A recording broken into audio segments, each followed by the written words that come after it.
অনেকেরই প্রশ্ন থাকে, আসলে কি নিজে নিজে সম্পূর্ণ প্রসেস কমপ্লিট করে স্টুডেন্ট ভিসায় সুইডেন আসা যায়? আসলে প্রশ্নের উত্তর হচ্ছে হ্যাঁ। আমি নিজেও নিজে নিজে সবকিছু কমপ্লিট করে স্টুডেন্ট ভিসায় এখন সুইডেনে আছি, পড়াশোনা করছি ফ্যামিলি সহ। তো আজকের ভিডিওতে আমি খুবই সংক্ষিপ্তভাবে কয়েকটা স্টেপের মাধ্যমে তুলে ধরবো স্টুডেন্ট ভিসায় কিভাবে সুইডেনে আসা যায় এবং তার প্রসেসটা কি।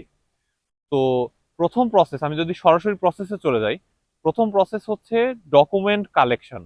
আমাদের সুইডেনে অ্যাপ্লাই করার জন্য যেই যে ডকুমেন্টগুলো লাগবে সেগুলো প্রথমে আমাদেরকে হচ্ছে ডকুমেন্টগুলো কালেক্ট করতে হবে। কি কি ডকুমেন্ট লাগে? নর্মালি আমরা জানি যে প্রথমতই পাসপোর্ট লাগবে। পাসপোর্ট রেডি করার জন্য আরো কিছু ডকুমেন্ট লাগবে, যেমন আমার হচ্ছে জন্ম সনদ মানে বার্থ রেজিস্ট্রেশন সার্টিফিকেট বা এনআইডি কার্ড। এবং এখানে একটা গুরুত্বপূর্ণ বিষয় হচ্ছে, এই সংক্রান্ত ডকুমেন্টের যদি কোনো কোথাও কোনো ভুল হয়ে থাকে সার্টিফিকেটের সাথে এনআইডির বা এই ধরনের কোনো যদি মিসম্যাচ হয়ে থাকে, সেটা আগে সংশোধন করতে হবে। এটা খুবই জরুরি ব্যাপার। কারণ এই ভুলগুলো পরবর্তীতে বড় সাফার হওয়ার মতো সাফারের কারণ হতে পারে। তো আমাদের ডকুমেন্টেশন রেডি হলো, পাসপোর্ট রেডি হলো। এরপরে সেকেন্ড যেই ডকুমেন্টটা লাগবে সেটা হচ্ছে আইএলটিএস। আমরা জানি যে সুইডেনে অ্যাপ্লাই করতে হলে মিনিমাম 6.5 আইএলটিএস এর ওভারঅল ব্যান্ড স্কোর দরকার হয়। এক্ষেত্রে আমি কোথাও মিনিমাম ইন্ডিভিজুয়াল স্কোরের মিনিমাম কোনো রিকোয়ারমেন্ট দেখিনি। তো আইএলটিএস স্কোর 6.5 লাগবে অ্যাপ্লাই করার জন্য। এটা হচ্ছে পরের স্টেপ, এবং এটার জন্য একটু আগে থেকে রেজিস্ট্রেশন করে কখন অ্যাপ্লিকেশন পিরিয়ড তার আগে পরীক্ষা দিয়ে একটা কাঙ্ক্ষিত রেজাল্ট নিয়ে এসে সেই সার্টিফিকেটটাও সাথে রাখতে হবে অ্যাপ্লিকেশনের জন্য। থার্ড স্টেপ, আমরা ডকুমেন্ট কালেক্ট করলাম, আমাদের কাঙ্ক্ষিত আইএলটিএস স্কোর আছে। এর পরের স্টেপ হচ্ছে ইউনিভার্সিটি সিলেকশন এবং অ্যাপ্লিকেশন। তো সুইডেনে বছরে দুইবার অ্যাপ্লিকেশন হয়, দুইটা সেশনে ভর্তি হয়, স্প্রিং এবং অটাম সেশন। অটাম সেশনের ক্লাস শুরু হয় সেপ্টেম্বরে।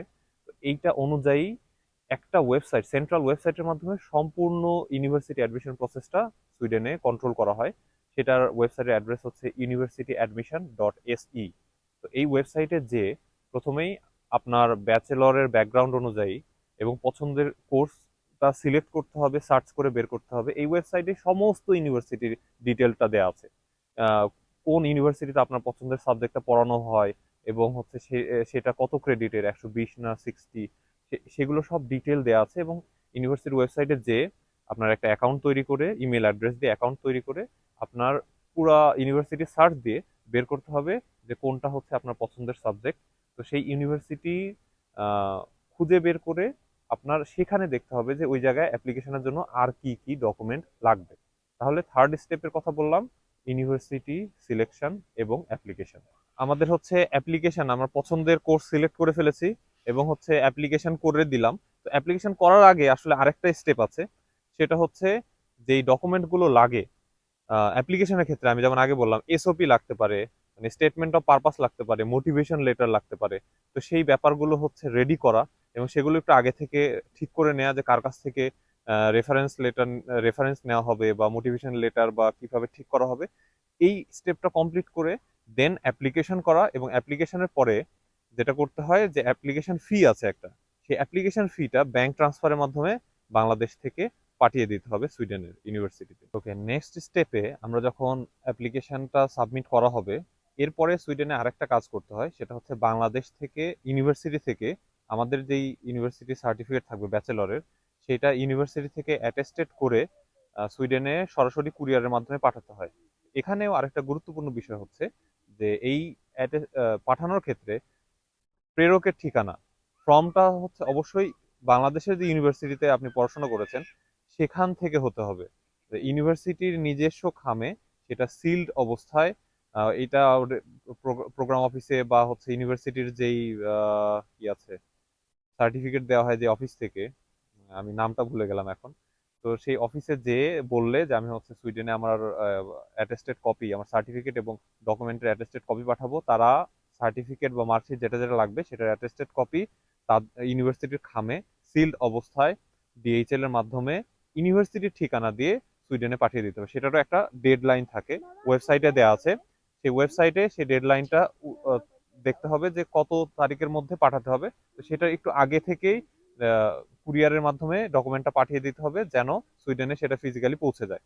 তো এবার আপনার অ্যাপ্লিকেশন হয়ে গেল এবং আপনি ডকুমেন্ট সুইডেনে পাঠিয়ে দিয়েছেন। এরপরে ওয়েট করতে হবে অ্যাডমিশনের রেজাল্টের জন্য। এবং অ্যাপ্লিকেশনের ক্ষেত্রে আরেকটা বিষয় আমি মিস করে গেছি, যে সুইডেনে সর্বোচ্চ 4টা কোর্সে মানে প্রোগ্রামে অথবা 4টা আলাদা আলাদা ইউনিভার্সিটিতে অ্যাপ্লাই করা যায়, মানে একই ইউনিভার্সিটির 4টা প্রোগ্রামে অথবা সর্বোচ্চ আপনি যে কোনো 4টায় অ্যাপ্লাই করতে পারবেন। তো সেখানে আপনি র্যাঙ্কিং অনুযায়ী আপনার এই যে statement of purpose, previous result, IELTS score সবকিছু মিলে তারা একটা রেজাল্ট তৈরি করবে। এবং আপনার এবার অ্যাডমিশন যদি হয়ে যায় তাহলে খুবই সুন্দর। অ্যাডমিশন হয়ে গেলে এরপরের স্টেপ হচ্ছে ভিসা অ্যাপ্লিকেশন। রেজাল্টে যখন দেখলেন যে আপনার হচ্ছে একটা অ্যাডমিশন হয়ে গেছে, ও এখানে পরবর্তী স্টেপ ভিসা অ্যাপ্লিকেশন না, পরবর্তী স্টেপ হচ্ছে ইউনিভার্সিটিতে টিউশন ফি পেমেন্ট করা। যখন আপনার অ্যাডমিশনের রেজাল্ট পজিটিভ আসবে তারপরে ইউনিভার্সিটি একটা সময় দেবে আপনাকে টিউশন ফি পাঠানোর জন্য। আপনাকে স্টুডেন্ট ফাইলটা কোনো ব্যাংকের সঙ্গে যোগাযোগ করে আগে ওপেন করে ফেলতে হবে এবং সেই ব্যাংকের মাধ্যমে সুইডেনে ইউনিভার্সিটিতে টিউশন ফি পাঠিয়ে দিতে হবে। এবার আপনার হচ্ছে পরের স্টেপ হচ্ছে টিউশন ফি আপনি পাঠিয়ে দিলেন, এরপরে ভিসা অ্যাপ্লিকেশন। ভিসা অ্যাপ্লিকেশন হচ্ছে একটা ওয়েবসাইট, এবং ভালো ব্যাপার হচ্ছে সুইডেনের এম্বাসি ঢাকায় আছে। তো এখানে আপনার ভিসা অ্যাপ্লিকেশনটা মাইগ্রেশন ওয়ার্কের ওয়েবসাইটে যে ওখানে একদম ডিটেল দেয়া আছে। আমিও ঠান্ডা মাথায় বসে নিজে নিজে ফর্ম ফিল আপ করে প্রত্যেকটা স্টেপগুলো ফলো করে ভিসা অ্যাপ্লিকেশন করেছিলাম। যেই যে ডকুমেন্টগুলো তারা চাইবে, আপনার ইউনিভার্সিটি অ্যাডমিশনের রেজাল্ট থেকে শুরু করে সার্টিফিকেট এবং অন্য যা কিছু চায় সেগুলো সুন্দর করে স্ক্যান করে সেখানে আপলোড দিয়ে ভিসা অ্যাপ্লিকেশন করে দিতে হবে। আপনি সিঙ্গেল হলে আপনার ডকুমেন্ট শুধু দিতে হবে, এবং সাথে যদি আপনার ওয়াইফ এবং বাচ্চাও থাকে সেই ডকুমেন্টগুলোও আলাদা আলাদা অ্যাপ্লিকেশনে ওই ওয়েবসাইটের ইনস্ট্রাকশন ফলো করে সুন্দর করে আপলোড করে ভিসা অ্যাপ্লিকেশনটা কমপ্লিট করতে হবে। নেক্সট কাজ হচ্ছে ভিসা অ্যাপ্লিকেশন কমপ্লিট হলে ওয়েট করতে হবে। তারা আপনাকে মেইলের মাধ্যমে জানাবে যে আপনার ভিসা গ্র্যান্টেড হয়েছে কিনা। ভিসা গ্র্যান্টেড হলে আবারও অপেক্ষা করতে হবে, সুইডেন থেকে আপনার রেসিডেন্স পারমিট কার্ড যাবে বাংলাদেশে এম্বাসিতে। যখন রেসিডেন্স পারমিট কার্ড যাবে, এখন এই ডিসিশনের আগে আপনাকে এম্বাসি বলতে পারে যে আপনাকে ছোট একটা ইন্টারভিউ দিতে হতে পারে। আপনার ডকুমেন্টেশন এবং অন্যান্য অ্যাপ্লিকেশনের অবস্থা অনুযায়ী এম্বাসি ডিসিশন নিবে যে আপনার কোনো ইন্টারভিউ দিতে হলে সেটাও বলে দিবে। যদি না দিতে হয়, আমাদের ক্ষেত্রে যেমন শুধু পাসপোর্ট চেকিং এর জন্য ঢাকায় যেতে হয়েছিল এম্বাসিতে, তো আপনার এম্বাসিতে যেতে হবে। যে পাসপোর্ট চেকিং হলে পাসপোর্ট চেকিং অথবা ইন্টারভিউ সেটা ফেস করার পরে ডিসিশনের জন্য ওয়েট করতে হবে। যদি ভিসা ডিসিশন পজিটিভ আসে তাহলে ওরা আবার আপনাকে মেইল দিবে যে আপনার রেসিডেন্স পারমিট কার্ড ঢাকার এম্বাসিতে চলে এসেছে। রেসিডেন্স পারমিট কার্ড হাতে পেলেই আপনার মোটামুটি সুইডেনে যাওয়ার জন্য যে প্রসেসগুলো দরকার হয় সেগুলো কমপ্লিট। এরপরে আপনি যাওয়ার জন্য রেডি হবেন। তো লাস্ট স্টেপ, আপনি যখন রেসিডেন্স পারমিট পাবেন, আমাদের ক্ষেত্রে যেটা হয়েছিল এয়ার টিকিটটা আগে থেকে কেটে ফেলা, এটা লাস্ট স্টেপ। এবং যখন আপনি ভিসা ডিসিশন গ্র্যান্টেড হওয়া মানে আপনি হচ্ছে রেসিডেন্স পারমিট কার্ড পাবেন। বাট আমরা আনফরচুনেটলি টাইমলি পাইনি, যে কারণে আমাদেরকে একবার এয়ার টিকিট ক্যান্সেল করতে হয়েছিল। অনেক বড় একটা লসের সম্মুখীন হই। বাট আলটিমেটলি আমরা পরবর্তীতে এম্বাসি জানায় যে পাওয়া গেছে, অন্যরা পেয়ে গেছিল। এটা এরকম যদি কোনো ধরনের দুর্ঘটনা না ঘটে তাহলে বেটার হচ্ছে একটু আগে থেকে এয়ার টিকিটটা কেটে ফেলা, কারণ এয়ার টিকিট যত কাছাকাছি সময় কাটবেন তত আপনার হচ্ছে টিকিটের প্রাইস বেশি হবে, এটা আমরা সবাই জানি। তো এয়ার টিকিট কেটে ফেললেন এবং সেই অনুযায়ী আপনার আহ, আরেকটা কাজ শুধু বাকি আছে, সেটা যেটা করতে হবে যে সুইডেনে আপনি থাকবেন কোথায় এটা বাসাটা ভাড়া নিয়ে নিতে হবে। স্টুডেন্ট অ্যাপার্টমেন্ট, স্টুডেন্ট হাউজিং প্রত্যেকটা শহরেই থাকে। তাদের ওয়েবসাইটে যে এই কবে কবে হচ্ছে তারা অ্যাডভার্টাইজমেন্ট গুলো পাবলিশ করে সেটা দেখে আপনার বাসা ভাড়া নিয়ে নিতে হবে। সেই ডকুমেন্ট, এয়ার টিকিট এবং অন্যান্য ডকুমেন্ট গুলো সাথে নিয়ে এয়ারপোর্টে চলে আসবেন। এসে তারপরে ইমিগ্রেশন কমপ্লিট করে আপনি সুইডেনে চলে আসবেন সরাসরি। তো এই ছিল পুরোটা প্রসেস। কেউ যদি আপনারা স্টেপগুলো ফলো করেন এবং এর মধ্যে যদি কোনো কনফিউশন থাকে আপনারা কমেন্টে জানাতে পারেন, আমি কমেন্টে রিপ্লাই দিব।